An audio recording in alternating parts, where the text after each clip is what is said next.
Hey, what's going on, my Evolve North County fam? So I'm your girl Kelly, and I'm here to give you the lowdown, the rundown on what happened in St. Louis County government this week. Cause my job is to attend the meeting, so you don't have to. I'm gonna get right into it. I'm kind of switching up our little format a little bit. I just believe in this rule of three. So I'm gonna kind of give y'all three takeaways or highlights I want to lift up, and then after those highlights, I'm gonna get to the business, right? The passage of legislation this week. So, my first highlight. So the St. Louis County Council Committee of the Whole, they met, and in one of their meetings, they discussed trash and illegal dumping and just all that dirty and grimy ish. And so I'm not gonna lie, y'all, this meeting, as I started getting through this meeting, it started making my head hurt because it was just I was just confused. So there are kind of two things that were really highlighted in the issue as to why places in North County are literally dumping grounds. So first, enforcement.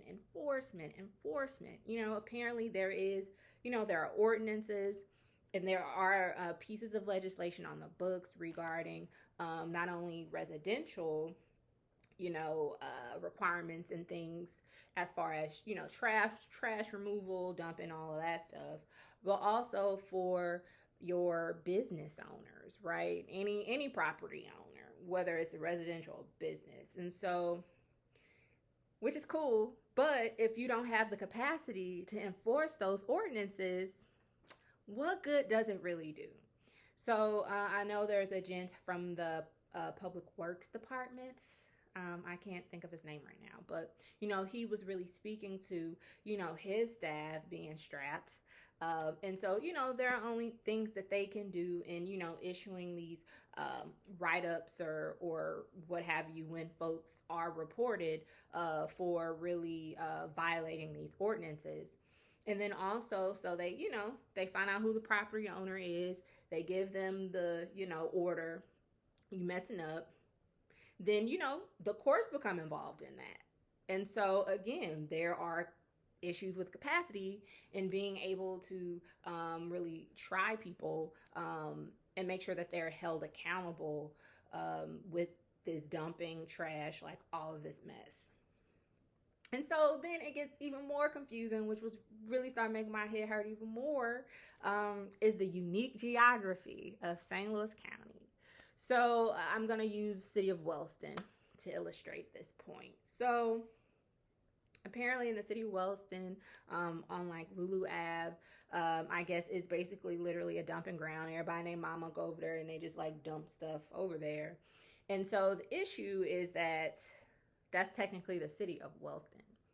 However, you have the economic partnership. I believe they kind of own some of that land through the St. Louis County's their land clearance redevelopment authority. However, because this is in the city of Wellston, although the program it's managed technically by St. Louis County, but the LCRA program is independent from St. Louis County, which means that St. Louis County, they can't debo and be like, y'all need to clean this stuff up. They don't have jurisdiction. It's just really weird. It's just really confusing between incorporated, unincorporated St. Louis County, and it's just creating a whole lot of like mess because people are like, well, like who holds these folks accountable? Is it the county? Is it the municipality? And again, if it's on the municipality, they have issues with enforcement too and capacity. So what can we do? So we'll see how things unfold with, again, like some of these efforts. I know particularly in Wellston as well in cleaning up that area. So stay tuned for that. The second thing I wanted to lift up. So there's another committee of the whole meeting yesterday after the one about the trash regarding consumer protections concerning the Missouri Clean District managing the PACE program. So the PACE program is an acronym for Property Assessed Clean Energy. And again, I kind of, Evolve, we did provide a post of this with an article that really lays out essentially the program. It's supposed to support folks that don't have any other financing sources to make energy efficient home improvements on their homes. And again, the costs that come with those improvements are included in their property taxes. However, again, there's this article that came out which prompted this committee meeting that really showed that, due to these like crazy property assessments, you have some folks that are paying 3 to 4 times what their home is worth in property taxes, and then they can't afford that. So, their homes are up for foreclosure, which is a really huge thing. And unfortunately, this is adversely impacting Black and brown people. So they had this meeting to discuss kind of like, again, St. Louis County entering into working or joining the Missouri Clean Energy District, and that entity managing this PACE program for St. Louis County residents. I had a headache before. My headache intensified sitting in this meeting, to be quite honest, because I was just like hella confused with the speakers. So we're talking about, again, St. Louis County. Even in the article that the St. Louis County Councilwoman Kelly Dunaway, she provided for folks to provide a bit of context as to why this was an issue. There were folks from St. Louis County that were included in this article. However, during the actual meeting, because you have folks speak, testify, what have you, the people that were speaking about, and these are some heartbreaking stories. A man and a woman that were just talking about how they just felt like they were not given enough information about the program, and they're having issues with potentially losing their homes, both of them. Heartbreaking stories. However, they live in California, like outside of LA. And then they also had a Councilwoman Dunaway. She also had like some legal eagles and other folks that have kind of worked in the PACE program and seen kind of like these really jacked up instances happen over and over again to low income Black and brown homeowners. So they testified, but again, they were from California.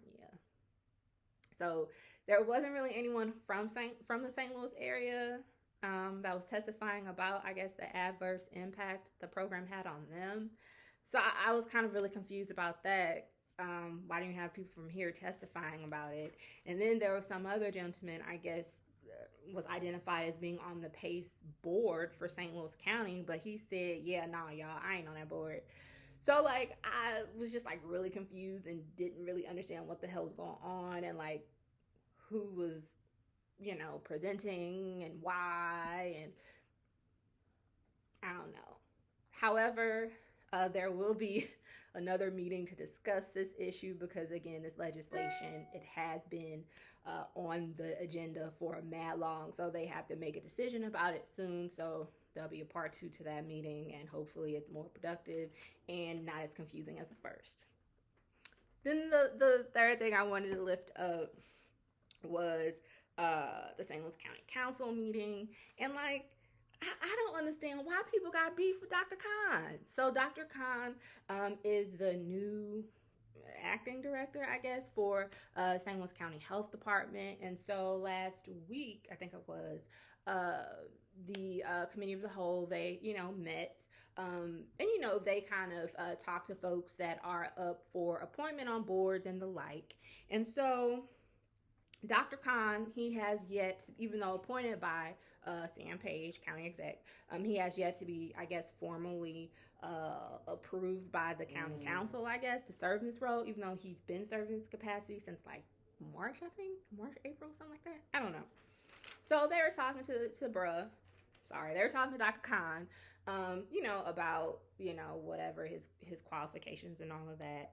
And then he also mentioned something came up about the animal center, the animal shelter in St. Louis County, because there's been a lot of reports about, hostile work environment, they killing all these animals, a whole bunch of craziness. So, the county council members, were asking him about that, and Dr. Khan was like, look, y'all, give me 90 days, things will get better. So, with that being said, On the agenda last night at the county council meeting, under the business was again dealing with whether approving him officially, so he can serve as the director of the St. Louis County Health Department. And so Councilman Fish was like, yeah, y'all, pause. Let's wait. Let's wait to see what kind of plan his brother come up with to improve the animal shelter. And then if it's to our liking and we feel like it's legit, then we can approve him. But let's wait and see what happens. So, I don't really understand what their beef is with Dr. Khan. If anyone can, hit me up, Councilman Fish, whomever, because I really don't understand that. So, yes, I'm going to wrap this up with the legislative corner to let you know there were a few bills passed that I wanted to highlight for the people to know. So, there were actually 3 bills that were passed that will execute contracts involving some type of road construction, repair, or changes.